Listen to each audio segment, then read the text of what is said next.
Selamat datang di video pembelajaran matematika. Hari ini kita akan mempelajari video pembelajaran matematika tentang materi peluang.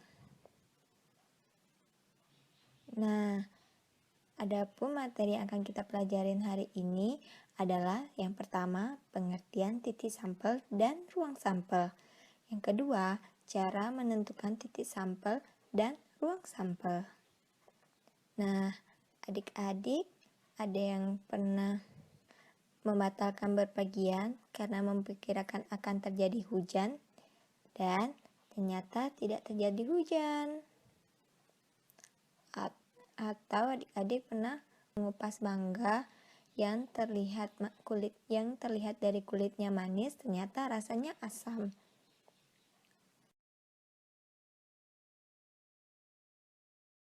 Nah, jadi dari dua gambar tersebut, apa sih peluang itu?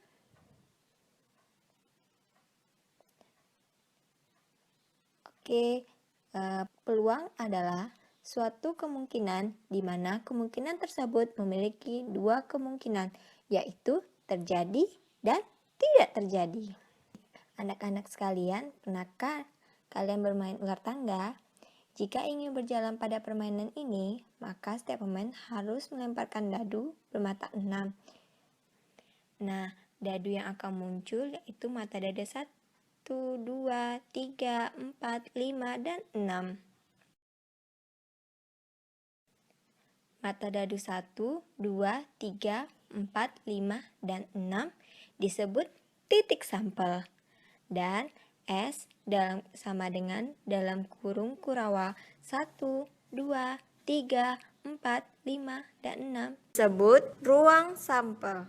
Sekarang ada dua gambar, yaitu gambar mata uang Rp100. Nah, di sisi sebelah kiri itu adalah sisi angka, dan yang sebelah kanan adalah sisi gambar. Ruang sampel dari gambar tersebut adalah S sama dengan dalam kurung A, G, dan titik sampelnya A dan G. Dari contoh tersebut, apakah adik-adik bisa menjelaskan apa itu titik sampel dan ruang sampel? Ya, titik sampel adalah setiap anggota dari ruang sampel. Dan ruang sampel adalah kumpulan dari semua hasil yang mungkin dari suatu percobaan. Ayo kita amati cuplikan berikut. Pada suatu hari, Deandra ingin menghadiri pesta ulang tahun temannya. Deandra berdandan dan ingin memakai pakaian yang menawan. Nah, Deandra memiliki koleksi 2 gaun dan 3 sepatu.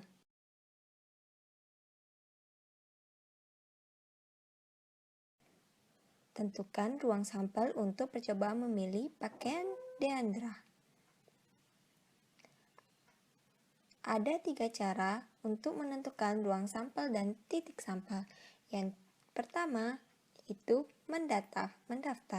Yang kedua, tabel. Yang ketiga, diagram pohon.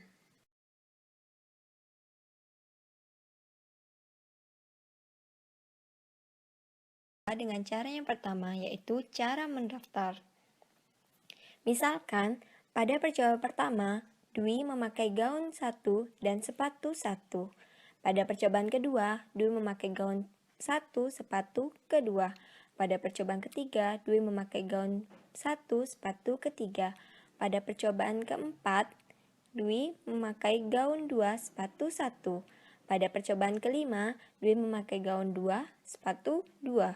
Pada percobaan ke-6, Dwi memakai gaun 2, sepatu 3. Maka, ruang sampelnya adalah S sama dengan dalam kurung G1, S1, G1, S2, G1, S3, G2, S1, G2, S2, G2, S3 dengan titik sampel N dalam kurung S sama dengan 6. Cara kedua, cara tabel. Tabel ruang sampel pemilihan pakaian Diandra adalah sebagai berikut.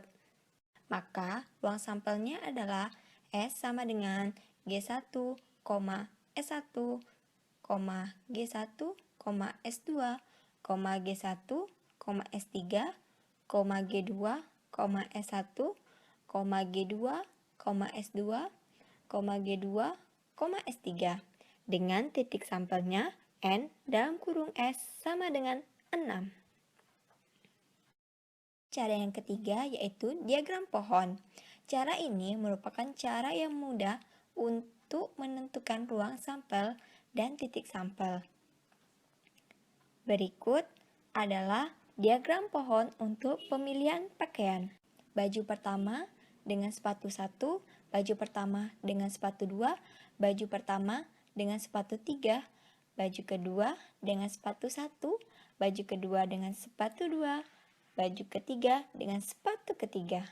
Maka kita akan mendapatkan ruang sampelnya adalah S sama dengan G1, S1, G1, S2, G1, S3, G2, S1, G2, S2, dan G2 dan S3 dengan titik sampelnya N dalam kurung S sama dengan 6.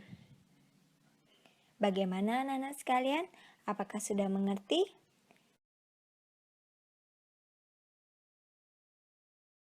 Baik, marilah kita mengerjakan soal berikut. Yang pertama, titik sampel yang mungkin muncul dari pelemparan 3 dadu bermata A, B, C, D, E, dan F adalah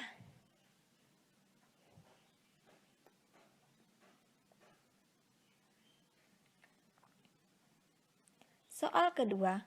Pada sebuah perusahaan ada 2 jabatan yang lowong, yaitu kepala bagian dan kepala subbagian. Jika yang memenuhi syarat untuk mengisi lowongan itu adalah 2 pria dan 2 wanita, tentukan ruang sampelnya.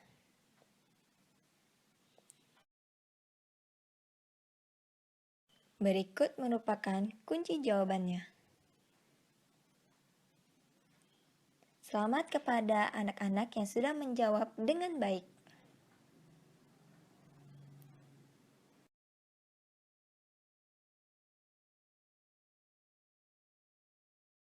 Terima kasih atas perhatian anak-anak sekalian.